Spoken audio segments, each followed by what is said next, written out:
আলহামদুলিল্লাহ রব্বিল আলামিন ওয়াসসালাতু ওয়াসসালামু আলা সাইয়্যিদিল মুরসালিন আম্মা বা'দ ফাআউযু বিল্লাহি মিনাশ শাইতানির রাজিম বিসমিল্লাহির রহমানির রহিম আসসালাতু ওয়াসসালামু আলাইকা ইয়া রাসূলাল্লাহ ওয়া আলা আলিকা ওয়া আসহাবিকা ইয়া হাবিবাল্লাহ আসসালাতু ওয়াসসালামু আলাইকা ইয়া নবিয়াল্লাহ ওয়া আলা আলিকা ওয়া আসহাবিকা ইয়া নূরাল্লাহ। প্রিয় প্রিয় ইসলামী ভাইয়েরা আর মাদানী চ্যানেলের আমার প্রাণপ্রিয় দর্শক শ্রোতা, মাদানী চ্যানেল বাংলা আজ এমন একটি নতুন অনুষ্ঠান নিয়ে আপনাদের সামনে উপস্থিত হয়েছে, যে অনুষ্ঠানে দেওয়া শিক্ষণীয় বিষয়ের উপর যথাযথ আমল করার বরকতে ইনশাআল্লাহুল কারীম সহজেই জান্নাতে যাওয়া সম্ভব হবে। সাথে সাথে আল্লাহ তাআলার প্রিয় মাহবুব নবী সাল্লাল্লাহু আলাইহি ওয়াসাল্লামের নৈকট্য অর্জন সহজ হয়ে যাবে। শুধু তাই নয়, এই শিক্ষণীয় বিষয়ের উপর আমল করার কারণে স্বয়ং আল্লাহ তাআলার পছন্দনীয় বান্দাও হওয়া যাবে। আর আজকের অনুষ্ঠানের নাম হচ্ছে আবে কাউসার। আসুন আমরা এই আবে কাউসার নামক অনুষ্ঠানের বিস্তারিত পরিচয়, কোরআনুল কারীমের একটি প্রসিদ্ধ আয়াত যা সকল মুসলমানের অন্তরে মুখস্থ রয়েছে, জানা রয়েছে, জানা না থাকলে অন্তত জীবনে কখনো না কখনো এই আয়াত শ্রবণ করেছে। ওই আয়াতটি হলো সূরা আহজাবের 56 নম্বর আয়াত। আসুন আমরা এই আয়াত শ্রবণ করার মাধ্যমে আজকের অনুষ্ঠানের পরিচয় শ্রবণ করি। আল্লাহ তাআলা কোরআনুল কারীমের সূরা আহজাবের 56 নম্বর আয়াতের মধ্যে ইরশাদ করেন, আল্লাহ তাআলা বলেন, নিশ্চয় আল্লাহ এবং তার ফেরেশতা গায়েব এর সংবাদদাতা নবী, অদৃশ্যের সংবাদদাতা নবীর উপর দরুদ পাঠ করেন। এরপর বলেন, ইয়া আইয়ুহাল্লাযীনা আমানু সাল্লু আলাইহি, হে ঈমানদারগণ তোমরাও নবীর উপর দরুদ পড়ো, ওয়াসাল্লিমু তাসলিমা, আর দরুদ পড়ো সাথে সাথে সালাম দেওয়ার মতো করে সালাম পেশ করো। সুবহানাল্লাহ। আলা হযরত রহমতুল্লাহ তাআলা আলাইহি আমার নবীর উপর দরুদ সালাম পেশ করার জন্য এই আয়াতের উপর আমল করার নিয়তে নাত শরীফের মাধ্যমে দরুদ সালাম এভাবে পেশ করেছেন। আসুন আমরা আলা হযরতের ভাষায় সর্বপ্রথম অনুষ্ঠানের শুরুতে দরুদ সালাম পেশ করি। আলা হযরত রহমতুল্লাহ তাআলা আলাইহি এমন একটি দরুদ পাঠ করেছেন, নবীর উপর পেশ করেছেন, যা আলহামদুলিল্লাহ আল্লাহ তাআলার দয়ায় সকল আশিকানে রসুলের মুখে মুখে সবসময় জারি রয়েছে। ছোট থেকে বড় সকল বয়সের মানুষের মুখে আলহামদুলিল্লাহ এটা জারি রয়েছে। প্রিয় মাদানী চ্যানেলের দর্শক শ্রোতা, আলা হযরত রহমতুল্লাহ তাআলা আলাইহি এভাবে নবীর উপর অসংখ্য অগণিত নাতের মাধ্যমে আল্লাহ নবীর উপর দরুদ সালাম পেশ করেছেন। আমরাও আলা হযরত রহমতুল্লাহ তাআলা আলাইহির এই পবিত্র নাতগুলো পরে পরে আল্লাহ তাআলার আয়াতের উপর আমল করার নিয়তে দরুদ সালাম পেশ করতে পারি। আল্লাহ তাআলা আমাদের সবাইকে আমল করার তৌফিক দান করুক। সাল্লু আলাল হাবিব সাল্লাল্লাহু তাআলা আলা মুহাম্মদ সাল্লাল্লাহু আলাইহি ওয়াসাল্লাম। প্রিয় মাদানী চ্যানেলের দর্শক শ্রোতা, আলহামদুলিল্লাহ আমরা আলা হযরতের ভাষায় পঠিত দরুদ সালাম শ্রবণ করার আগে যে আয়াতটি শ্রবণ করেছি, এই আয়াতটি আয়াতে দরুদ, আয়াতে সালাম। এই আয়াতটা নবীর উপর দরুদ পাঠ করা সম্পর্কে আল্লাহ তাআলা কোরআনের মধ্যে নাজিল করেছেন, অবতীর্ণ করেছেন। এই আয়াত নিয়ে যতই আলোচনা হোক না কেন কমই হবে, কেননা অনেক বড় বড় ওলামায়ে কেরাম অসংখ্য অগণিত এই আয়াতের উপর ভিত্তি করে বড় বড় কিতাব রচনা করেছেন, যেটার মাধ্যমে আশিকানে রসুলগণ ঈমানের স্বাদ খুঁজে পাচ্ছে।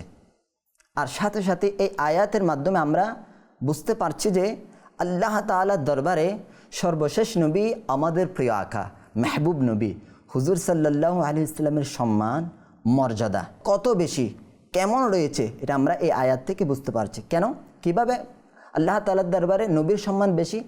এভাবে কেন আমার নবীর উপর স্বয়ং আল্লাহ তাআলা খালিক ও মালিক, যিনি আমার নবীকে সৃষ্টি করেছেন, দুনিয়া সব কিছুই বানিয়েছেন, সব কিছুর সৃষ্টিকর্তা, ইনি আমার নবীর উপর দরুদ পড়েন। সাথে সাথে ফেরেশতারাও দরুদ পড়েন, যারা মাসুম নিষ্পাপ।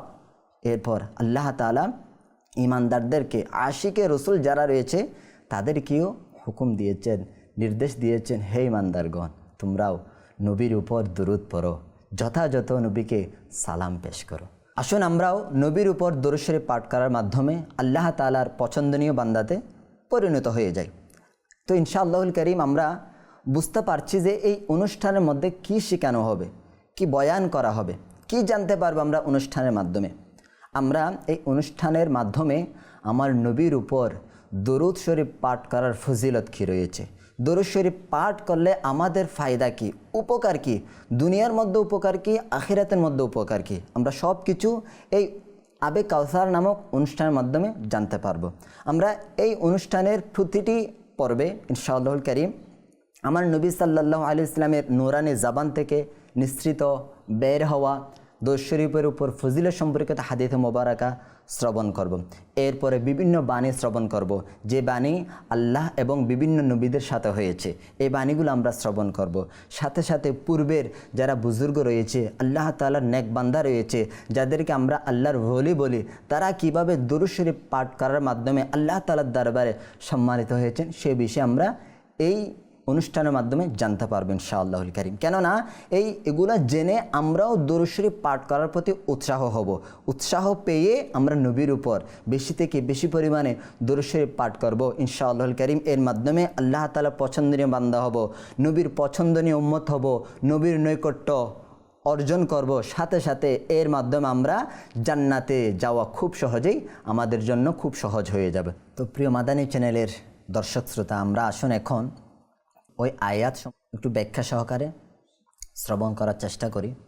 আল্লাহ তাআলা আয়াতের শুরুতে বলেছেন, নিশ্চয় আল্লাহ তাআলা নবীর উপর দুরূদে পাক পাঠ করেন। এর ব্যাখ্যা কি, এর অর্থ কি? কিতাবের মধ্যে আসছে, আমার নবীর উপর আল্লাহ তাআলার দরুদ পড়ার অর্থ হলো, ব্যাখ্যা হলো, আমার আল্লাহ নবীর উপর রহমত বর্ষণ করে, রহমত নাজিল করেন। আচ্ছা, আমরা যদি দেখি আয়াতের মধ্যে আল্লাহ তাআলা কতক্ষণ দরুদ পড়েন, কখন পড়েন, এটা কোনো নির্দিষ্ট করে দেন নাই। অর্থাৎ আল্লাহ তাআলা সর্বদা সব সময় নবীর উপর দরুদ পড়তে থাকে, রহমত নাজিল করতে থাকে, আর রহমত বর্ষণ করে করে আমার নবীর শান মর্যাদা সম্মান বাড়াতেই থাকে। এভাবে হুজুর সাল্লাল্লাহু আলাইহি ওয়াসাল্লামের সম্মান মর্যাদা দিন দিন বাড়তে আছে, কমছে না। আর কেউ যদি কমাতেও চায় কমাতে পারবে না, কেন আল্লাহ তাআলা আমার নবীর মর্যাদাতে বাড়াচ্ছেন, দিন দিন বাড়াচ্ছেন। আল্লাহ তাআলা নবীর উপর দরুদ পাঠ করার মাধ্যমে রহমত বর্ষণ করে নবীর মর্যাদা দিন দিন উঁচু করছেন। আল্লাহ বলেন আরেকটা আয়াতের মধ্যে, ওয়া রাফা'না লাকা যিকরাক, আল্লাহ তাআলা আমার নবীর স্মরণকে উঁচু করেছেন, অনেক বেশি উঁচু করেছেন। কেউ যদি কমাতেও চায় কমাতে পারবে না। এর পরবর্তী আয়াতের অংশের মধ্যে আল্লাহ তাআলার মাসুম যে সকল ফেরেশতা রয়েছে তারাও নবীর উপর দরুদ পাঠ করেন। সুবহানাল্লাহ। তো এই আয়াতের অংশের মধ্যে কয়জন ফেরেশতা নবীর উপর দরুদ পাঠ করে এটা কোনো নির্দিষ্ট বলে দেন নাই। আমরা যদি একটু চিন্তা করি ফেরেশতাদের সংখ্যা কত, এটা গণনা করে শেষ করতে পারবো না। কিভাবে? এটা অসংখ্য অগণিত। কিভাবে বেশি, কিভাবে অগণিত? একটু চিন্তা করি, যখন মানুষ সৃষ্টি হয়, দুনিয়ার মধ্যে জন্মগ্রহণ করে, তখন প্রতিটি মানুষের সাথে দুইজন ফেরেশতাও সৃষ্টি হয়ে যায়, যাদেরকে আমরা কিরামান কাতিবিন বলি। হ্যাঁ, যারা সকল মানুষের সাথে থাকে। এই ফেরেশতারা নবীর উপর দরুদ পাঠ করতে থাকে।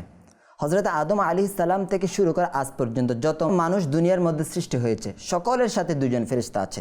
আচ্ছা, আরেকটি বিষয় হচ্ছে, মানুষ একদিন না একদিন দুনিয়া থেকে চলে যায়, মৃত্যুবরণ করে, ইন্তিকাল করে, কিন্তু যে সকল ফেরেশতা মানুষের সাথে সৃষ্টি হয়েছে তারা কিয়ামত পর্যন্ত ইন্তেকাল করবে না। সুতরাং আদম আলাইহিস সালাম থেকে আজ পর্যন্ত যত মানুষ সৃষ্টি হয়েছে প্রত্যেকের সাথে দুইজন করে ফেরেশতা, তারা দরুদ শরীফ পড়েছে, এখন পড়ছে, কিয়ামত পর্যন্ত পড়বে। হ্যাঁ, সাথে সাথে কিরামান কাতিবিন, এটা হচ্ছে ফেরেশতাদের এক প্রকার ফেরেশতা। আরও অনেক প্রকার আছে। এটা কি? আরেকটি প্রকার ফেরেশতাদের যেটা রয়েছে এটার নাম হচ্ছে ফাল মুদাব্বিরাতি আমর, যারা দুনিয়ার সকল কাজকর্ম পরিচালনা করেন। এই সকল ফেরেশতাদেরও সংখ্যা অগণিত, কোনো নির্দিষ্ট নেই।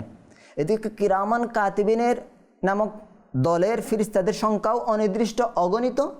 আর ফাল মুদাব্বিরাতি আমর নামক দলের ফিরিস্তাদের সংখ্যাও অগণিত অনির্দিষ্ট। আচ্ছা, এর ছাড়া কি আর নেই? হ্যাঁ, এছাড়াও এই ফিরিস্তা ছাড়া আরও অনেক ফিরিস্তা রয়েছে। কিতাবের মধ্যে বলা হচ্ছে প্রথম আসমান, দ্বিতীয় আসমান, তৃতীয় আসমান, এভাবে প্রত্যেক আসমান, 7 আসমান, এর প্রতিটি স্থান ফিরিস্তা দিয়ে ভরপুর। কিতাবের মধ্যে আরও বলা হয়েছে 1 ইঞ্চি জায়গাও খালি নেই যে ফিরিস্তা ছাড়া। সবাই আল্লাহ তাআলার দরবারে সিজদারত রয়েছে, সবাই নবীর উপর দরুদ পাঠ করছেন, সকল আসমানে ফিরিস্তারা। আচ্ছা, এরপরে আরও ফেরেশতা কারা রয়েছে যারা মহাবিশ্বের মধ্যে কাজ পরিচালনা করছেন। এই মহাবিশ্ব ব্যতীত আরও জগৎ আছে, বিশ্বের বাইরে যত জগৎ আছে সকল জগতের প্রতিটি স্থানে, প্রতিটি জায়গায় জায়গায় ফেরেশতা দিয়ে ভরপুর। আর ওই সকল ফেরেশতা আমার নবীর উপর দরুদ পাঠ করছেন। আচ্ছা, দরুদ পাঠ করার অর্থ কি? এই দরুদ পাঠ করার অর্থ হচ্ছে ফেরেশতারা আল্লাহ তাআলার দরবারে আমার নবীর জন্য রহমতের দোয়া করছেন। বলেন, হে আল্লাহ, নবীর উপর রহমত বর্ষণ করো, আল্লাহ নবীর উপর রহমত বর্ষণ করো, নবীর উপর রহমত বর্ষণ করো। এভাবে অগণিত কোটি কোটি মিলিয়ন বিলিয়ন ফিরিস্তা আল্লাহ তাআলার দরবারে দোয়া করতে আছে নবীর জন্য। তো দেখেন, আল্লাহ তাআলাও নবীর উপর রহমত বর্ষণ করছেন, সাথে সাথে নিষ্পাপ মাসুম ফেরেশতাদের দোয়া কবুল করার পরেও আমার নবীর উপর রহমত বর্ষণ করতে আছে, রহমত বর্ষণ করতে আছে। তো ফেরেশতারাও দরুদ পড়ছেন, দুনিয়া সকল কিছুর মালিক সৃষ্টিকর্তা তিনিও দরুদ পড়ছেন। তা আমরা যারা গুনাহগার রয়েছি, আমরা যারা গুনাহের মধ্যে ব্যস্ত রয়েছি, আমরা কি আমার নবীর উপর দরুদ পাঠ করে নিজেকে সম্মানিত করব না? নিজের গুনাহের বোঝাকে হালকা করব না? নিজেকে আল্লাহ তাআলার দরবারে পছন্দনীয় বান্দা হিসেবে কি আমরা পরিচিত লাভ করাবো না আল্লাহ তাআলার কাছে? হ্যাঁ, অবশ্যই করা দরকার। এই জন্য আমাদেরকেও আমার নবীর উপর বেশি থেকে বেশি পরিমাণে দরুদ শরীফ পাঠ করে আল্লাহ তাআলার দরবারে পছন্দনীয় বান্দাদের কাতারের মধ্যে শামিল করতে হবে। আল্লাহ তাআলা আমাদের সবাইকে আমার আল্লাহ তাআলার দেওয়া হুকুম নবীর উপর বেশি থেকে বেশি পরিমাণে সম্মানের সাথে, আদবের সাথে দরুদ সালাম পাঠ করার তৌফিক দান করুক, আমিন। তা আসুন এখন আমরা এরপর শ্রবণ করি আল্লাহ তাআলার যে আয়াতে দরুদ আমরা শ্রবণ করেছি, আয়াতে সালাম যে শ্রবণ করেছি, এই আয়াত থেকে ওলামায়ে কেরাম মাসআলা বের করেছেন। সকল মুসলমানের উপর জীবনের মধ্যে অন্তত একবার দরুদ পাঠ করা ফরজ। কেননা এটা আল্লাহ তাআলার হুকুম। কোরআনের মধ্যে বলেছেন, হে ইমানদারগণ, তোমরাও আমার নবীর উপর দরুদ পড়ো, যথাযথ সালাম পেশ করো। তো এই জন্য ওলামায়ে কিরাম কিতাবের মধ্যে বলেছেন সকল মুসলমানের জন্য আমার নবীর উপর জীবনের মধ্যে একবার অন্তত দরুদ পাঠ করা ফরজ। এরপর বলেছেন প্রসিদ্ধ, রাজেহ এবং সবচেয়ে গ্রহণযোগ্য মতামত হচ্ছে যে কোনো একটি বৈঠকে আমার নবী সাল্লাল্লাহু আলাইহি ওয়াসাল্লামের উপর প্রথমবার দরুদ পাঠ করা ওয়াজিব। এর পরবর্তী সময়ে নবীর নাম উচ্চারণ করলে অথবা শুনলে নবীর উপর দরুদ পাঠ করা মুস্তাহাব। আমরা বুঝতে পেরেছি নবীর উপর কখন দরুদ পাঠ করা ফরজ, কখন ওয়াজিব, কখন মুস্তাহাব। জীবনে একবার পাঠ করা ফরজ, যে কোনো একটি বৈঠকে নবী সাল্লাল্লাহু আলাইহি ওয়াসাল্লামের নাম প্রথমবার শুনলে তখন নবীর উপর দরুদ পাঠ করা ওয়াজিব। এর পরবর্তীতে যতবার শুনবো, যতবার পড়ব, ততবার দরুদ শরীফ পাঠ করা মুস্তাহাব। একটু উদাহরণ দিই, যদি ধরেন আমরা দৈনিক 5টি বৈঠক করেছি, মজলিস করেছি, মাহফিল করেছি, যেখানে আমরা নবীর নাম উচ্চারণ করেছি অথবা শুনেছি, তাহলে 5টি বৈঠকে 5 বার দরুদ পাঠ করা ওয়াজিব। এর পরবর্তীতে যতবার নবীর নাম শোনা হবে, নবীর নাম উচ্চারণ করা হবে, ততবার নবীর উপর দরুদ পাঠ করা মুস্তাহাব। আল্লাহ তাআলা আমাদের সবাইকে এই বিষয়টা মনে রেখে নবীর উপর যথাসময়ে, সঠিক সময়ে, যখন যে পরিস্থিতি থাকে না কেন, আমরা মুস্তাহাব হলে মুস্তাহাব, ওয়াজিব হলে ওয়াজিবের উপর আমল করার তৌফিক দান করুক। এরপর আসুন, আল্লাহ তাআলা এই আয়াতের মধ্যে বলেছেন আল্লাহ তাআলা দরুদ পড়েন, ফেরেশতারাও দরুদ পড়েন, মুমিন বান্দাদেরকেও বলা হচ্ছে তোমরাও দরুদ পড়ো, সাথে সালামও পেশ করো যথাযথভাবে। আচ্ছা, এই আয়াতের মধ্যে আল্লাহ তাআলা বলেছেন দরুদ পড়ো, সালামও পড়ো। এই জন্য আমাদের দরুদ পাঠ করার শব্দ চয়ন এভাবে হতে হবে যেখানে দরুদও রয়েছে, সালামও রয়েছে। যেমন আমরা পড়ি আসসালাতু ওয়াসসালামু আলাইকা ইয়া রাসূলুল্লাহ, এখানে দেখেন আসসালাত দরুদ রয়েছে, ওয়াসসালাম সালামও রয়েছে। সুতরাং এরকম শব্দ দিয়ে দরুদ আমাদের পাঠ করা উচিত। যেভাবে আরও বলি আমরা সাল্লাল্লাহু আলা মুহাম্মদ সাল্লাল্লাহু আলাইহি ওয়াসাল্লাম, এভাবে আমরা নবীর উপর দরুদ পাঠ করতে থাকি। ইনশাআল্লাহুল কারীম দুনিয়া আখিরাতের মধ্যে আমরা সফলতা অর্জন করতে পারবো। আচ্ছা, আরেকটি বিষয় হচ্ছে আল্লাহ তাআলার এই আয়াত থেকে আমরা আরেকটি বিষয় নিতে পারি, এটা হচ্ছে দরুদ পাঠ করাটাকে অধিক পরিমাণে আমাদের নিজেদের জীবনের একটি অংশ বানিয়ে নিতে হবে। যেভাবে কাপড় পরিধান করা জীবনের একটি অংশ, খাবার গ্রহণ করা জীবনের একটি অংশ, চাকরি বাকরি করা জীবনের একটি অংশ, এভাবে দরুদ পাঠ করাকে অধিক পরিমাণে এটাও জীবনের একটি অংশ বানিয়ে নিতে হবে। এটা করলে আমরা দুনিয়ার মধ্যে ফায়দা পাবো, আখিরাতের মধ্যে ফায়দা পাবো। কিভাবে? আমার নবী সাল্লাল্লাহু আলাইহি ওয়াসাল্লাম এর উপর দরুদ পাঠ করার অগণিত বরকত ফজিলত কিতাবের মধ্যে বর্ণনা করা হয়েছে। যেমন তিরমিজি শরীফের মধ্যে একটি হাদিস মোবারকা এভাবে আসছে, আমার নবী সাল্লাল্লাহু আলাইহি ওয়াসাল্লাম বলেন, আউলান নাসি বি ইয়াউমাল কিয়ামাতি আকসারুহুম আলাইয়া সালাতান, অর্থাৎ কিয়ামতের দিন মানুষের মধ্যে আমার খুবই নিকটতম ব্যক্তি সে হবে যে সবচেয়ে বেশি আমার উপর দরুদ পাঠ করেছে। আল্লাহু আকবার। এই হাদিসটির ব্যাখ্যায় প্রসিদ্ধ মুফাসসির হাকিমুল উম্মত হযরত মুফতি আহমদ ইয়ার খান নাঈমি রহমতুল্লাহ তাআলা লিখেন, কিয়ামতের দিন সেই ব্যক্তি সবচেয়ে বেশি প্রশান্তিতে থাকবে, শান্তিতে থাকবে, চিন্তামুক্ত থাকবে, টেনশন মুক্ত থাকবে, কোনো পেরেশানের মধ্যে থাকবে না যে ব্যক্তি নবী সাল্লাল্লাহু আলাইহি ইসলামের নৈকট্য অর্জন করেছে। যে ব্যক্তি নবী সাল্লাল্লাহু আলাইহি ইসলামের সাথে থাকবে সেই কিয়ামতের ময়দানে সবচেয়ে বেশি প্রশান্তিতে থাকবে। আল্লাহু আকবার। আর কিতাবের মধ্যে বলা হচ্ছে নবীর সঙ্গ পাওয়ার জন্য, নবীর নৈকট্য অর্জন করার জন্য, নবীর কাছে থাকার জন্য সবচেয়ে বড় আমল হচ্ছে দুনিয়ার মধ্যে বেশি থেকে বেশি পরিমাণে অধিক হারে দরুদ শরীফ পাঠ করতে থাকা। এই হাদিস শরীফ থেকে আরও বোঝা যাচ্ছে যে দরুদ শরীফ পাঠ করার আমলটা সর্বোত্তম একটি আমল, সর্বোত্তম নেকির কাজ। কেননা সকল নেকির কাজের মাধ্যমে, সকল আমলের মাধ্যমে জান্নাত পাওয়া যাবে, কিন্তু এই দরুদ পাঠ করা নামক আমলের মাধ্যমে জান্নাত নয়, জান্নাতের মালিক দুজাহানের বাদশাহ নবী আল্লাহ তাআলার প্রিয় মাহবুব নবী সাল্লাল্লাহু আলাইহি ওয়াসাল্লামকে পাওয়া যাবে। আল্লাহ তাআলার প্রিয় মাহবুব সাল্লাল্লাহু আলাইহি ওয়াসাল্লামের নৈকট্য অর্জন করবে, যিনি জান্নাতের মালিক আল্লাহ তাআলা যাকে বানিয়েছে, ইনার নৈকট্য পাওয়া যাবে। সুতরাং যে কোনো আমলের মাধ্যমে তো জান্নাত পাওয়া যায়, কিন্তু দরুদ শরীফ পাঠ করা নামক আমলের মাধ্যমে, এই নেকির কাজটার মাধ্যমে স্বয়ং জান্নাতের মালিক পাওয়া যাবে। এই জন্য এই দরুদ পাঠ করা হচ্ছে সবচেয়ে উত্তম একটি নেকির কাজ, সবচেয়ে উত্তম নেক আমল। আল্লাহ তাআলা আমাদের সবাইকে এই উত্তম আমলটা করার তৌফিক দান করুক। আচ্ছা, এখন প্রশ্ন করবেন, অধিক হারে দরুদ শরীফ পাঠকারীদের মধ্যে কখন অন্তর্ভুক্ত হব? কিতাবের মধ্যে ওলামায়ে কিরাম অধিক হারে দরুদ শরীফ পাঠকারীদের তালিকা বিভিন্ন মতামত দিয়েছেন। যেভাবে কেউ কেউ বলেছেন, কেউ যদি দৈনিক 1000 বার দরুদ শরীফ পাঠ করে তবে সে অধিক পরিমাণে দরুদ পাঠকারীদের অন্তর্ভুক্ত হবে। আবার কেউ কেউ বলেছেন, কেউ যদি সকাল সন্ধ্যা মিলিয়ে 1000 বার দরুদ শরীফ পাঠ করে সে অধিক হারে দরুদ পাঠকারীদের অন্তর্ভুক্ত হবে। তবে একটি খুব চমৎকার অভিমত এটাও রয়েছে যে বদর যুদ্ধে অংশগ্রহণকারী যারা সাহাবী রয়েছেন, ওই বদরের সাহাবীদের সংখ্যা অনুযায়ী 313 বার দরুদ শরীফ পাঠ করলে অধিক হারে দরুদ শরীফ পাঠকারীদের অন্তর্ভুক্ত হওয়া যাবে। এখন বলবেন, হুজুর 313 বার কীভাবে পড়ব? এটা তো অনেক সময় লাগবে।